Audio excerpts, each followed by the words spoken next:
ব্যবসায়িক খাত, শিক্ষা খাত, স্বাস্থ্য খাত, মানুষের যেই ন্যূনতম যে সুযোগ সুবিধা সেগুলো যেহেতু মানুষ বঞ্চিত ছিল, তো এই পুঁজিবিত ক্ষোভটি ছিল, এই ক্ষোভটি হচ্ছে পরবর্তীতে শক্তিতে পরিণত হয়েছিল।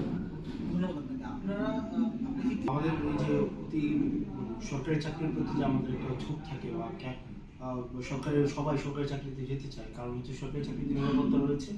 সরকারি চাকরিতে মানুষ এটা নিশ্চিত থাকে যে তার চাকরিতে যখন যাবে সে চাকরি থেকে ঢোকাটা যত সহজ, কঠিন, চাকরি থেকে বের হওয়া তত কঠিন। যে মালিক পক্ষ চাইলে তাকে বের করে দিতে পারে না। অন্যদিকে আমাদের বাংলাদেশে যেটা প্রাইভেটাইজেশন সেক্টরটা কিন্তু সে অনুযায়ী হচ্ছে গ্রহণযোগ্য মাত্রা দিতে পারে না এখনো পর্যন্ত।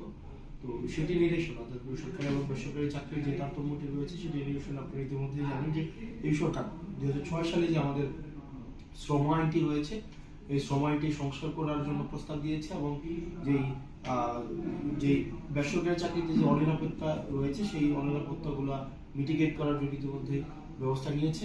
এই 6 মাস খুবই কম একটা সময়, এবং আমরা এই 6 মাসে যদি আপনি দেখেন এই যে গভর্নমেন্ট বেশিরভাগ ক্ষেত্রে কিন্তু এই যে বিভিন্ন আন্দোলন, বিভিন্ন যে ক্রাইসিস ম্যানেজমেন্টের মধ্যে দিয়ে তাকে যেতে হচ্ছে।